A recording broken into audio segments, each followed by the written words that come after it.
Every generation has its dribbling genius. Maradona, Messi, Neymar, Mbappé. We celebrate them as unique artists who invented their own magic. But here's what nobody talks about. None of these players actually invented anything, because every move you think is original was actually stolen from a forgotten master who came before them. And when you finish this video, you'll never watch football the same way again. He has it, of course. Here's Messi, still Leo Messi! Oh my God. Tried to place it. What you're about to discover is the complete genealogy of dribbling greatness. Not just who the best dribblers were, but how they learned from their predecessors and influenced their successors in an unbroken chain of genius. Aquí Maradona, engancha hacia adentro, Maradona otra vez, le pegó Maradona, ¡gol! ¡Gol! Every connection has been documented through interviews, footage analysis, and verified testimonials that show how these dribbling bloodlines shaped football history across multiple generations.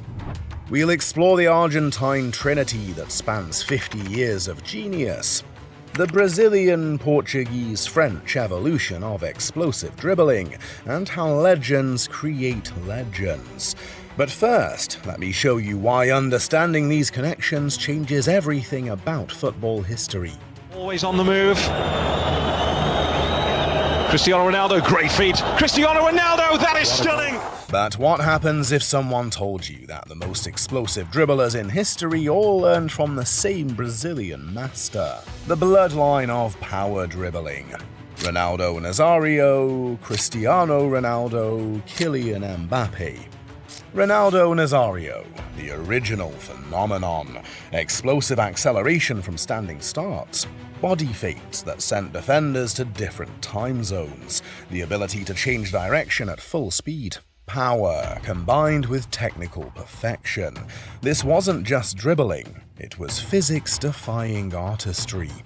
Cristiano Ronaldo studied the master obsessively.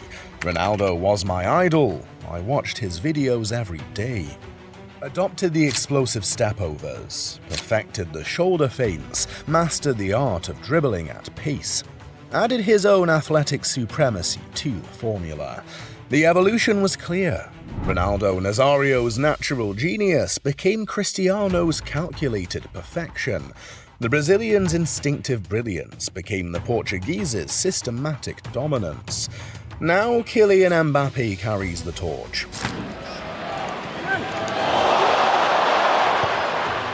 Cristiano was my childhood hero. I studied everything he did. The same devastating pace, the same ability to destroy defenders in transition, but with modern tactical intelligence. It's 3-0! Sensational from Kylian Mbappé! This bloodline proves that greatness isn't just born. It's learned, refined, and passed down through generations of obsessive study and relentless practice. But the most beautiful dribbling bloodline in football history flows through the streets of Argentina across 5 decades.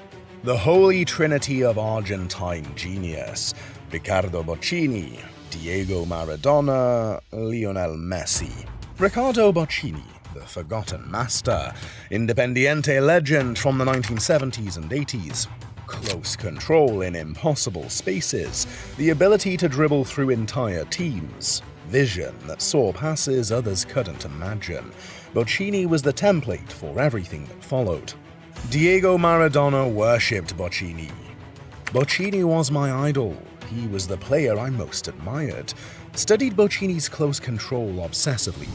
Adopted the low center of gravity style. Perfected the art of dribbling in tight spaces. Added his own explosive power and charisma. The connection was direct. Maradona would watch Bochini play for Independiente.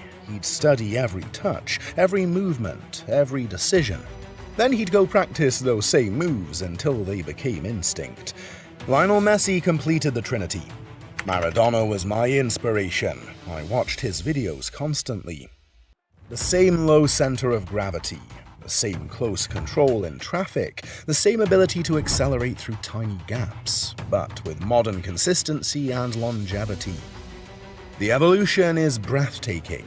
Bochini's artistry became Maradona's magic. Maradona's genius became Messi's perfection. Each generation refined the template while adding their own brilliance. This Argentine bloodline represents the purest form of dribbling evolution, where technique, vision, and artistry flow from master to student across generations. But how exactly do these generational connections form? The answer lies in obsessive study and relentless imitation. Watched Ronaldo Nazario videos for hours daily, studied every step over, every feint, every movement, practiced the same moves until muscle memory took over. I wanted to be like him in everything. The process was methodical. 1. Watch the master's footage obsessively. 2. Break down every technique into components. 3. Practice each element until perfect. 4. Combine techniques into personal style. 5. Add individual innovations. Grew up watching Maradona highlights, studied the 1986 World Cup performances religiously, practiced the same dribbling patterns. It's England 0, Argentina 2. Maradona showed me what was possible. Analyzed Cristiano's Real Madrid years, studied his movement patterns and timing. Combined with Henry's intelligence and positioning, I watched Cristiano and learned how to be clinical. These study sessions prove that greatness isn't just natural talent, it's the intelligent absorption and evolution of previous greatness. But the most fascinating aspect is how specific techniques travel through these bloodlines like genetic code. Bochini, Maradona, Messi.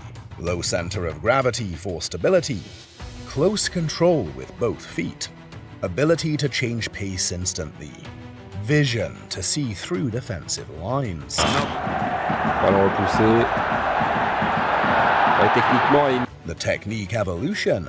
Bochini perfected close control in the 1970s. Maradona added explosive acceleration in the 1980s. Messi refined consistency and decision-making in the 2000s. Ronaldo, Cristiano, Mbappé. Explosive first step from standing position. Shoulder feints to wrong foot defenders. Ability to dribble at maximum speed. Clinical finishing after beating defenders. The power evolution. Ronaldo Nazario created the template with natural athleticism. Cristiano perfected it through systematic training. Mbappé modernized it with tactical intelligence. These technical bloodlines show that football's greatest skills aren't lost to time. They're preserved, refined, and passed down through generations of dedicated students. But some of the most powerful connections happen when the student finally meets the master. Played together for Argentina in the 1980s. Maradona called it playing with my idol. Bochini taught him tactical awareness. Playing with Bochini completed my education. 2002 World Cup in Portugal. Young Cristiano watched from the stands. Later trained with Ronaldo at Real Madrid. Meeting him was like meeting a god. Multiple meetings throughout Messi's career. Maradona coached Messi with Argentina, passed on mental strength and leadership. Maradona taught me how to handle pressure. These mentorship moments prove that the greatest players don't just inspire from afar. They actively nurture the next generation of genius. But these bloodlines don't end with current superstars. They're already being passed to the next generation. Messi's influence on young Argentine dribblers. Julian Alvarez studying Messi's movement. Enzo Fernandez copying his passing technique. Young players at La Masia learning the Messi method. Mbappé's impact on young French players. Ousmane Dembélé adapting his pace-based dribbling. Kingsley Coman studying his tactical positioning. Youth players copying his explosive style.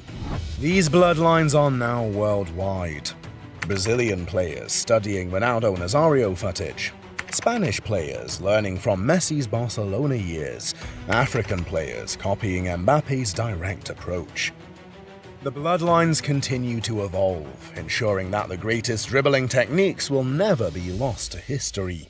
But why do these bloodlines exist? What drives legends to study their predecessors so obsessively? Every great player needs a template for excellence.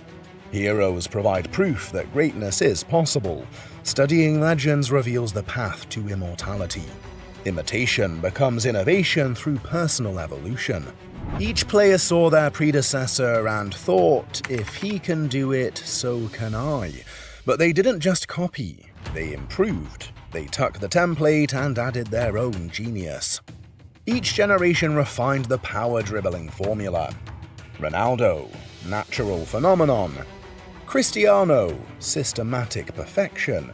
Mbappé, tactical intelligence. Legends don't just inspire fans. They create the next generation of legends through study, imitation, and evolution, through bloodlines that span decades. These connections prove that football's greatest gift isn't just entertainment. It's the eternal cycle of inspiration that ensures greatness never dies. So there it stands, the complete history of football's greatest dribbling bloodlines. From Bochini to Messi, from Ronaldo to Mbappé, these generational connections prove that football's greatest dribblers aren't just born. They're forged through obsessive study of their heroes and relentless pursuit of perfection. The Argentine Trinity of artistry, the Brazilian evolution of power, the eternal cycle of inspiration and innovation. But while these bloodlines show how dribbling techniques evolve through generations, there's another story about how the skinniest players in football history proved that muscles are completely overrated. If these dribbling bloodlines fascinated you, make sure to subscribe for more football history and technique evolution content. And let me know in the comments, which bloodline impressed you the most, and can you see these connections in today's young players? Your insights help trace future dribbling genealogies.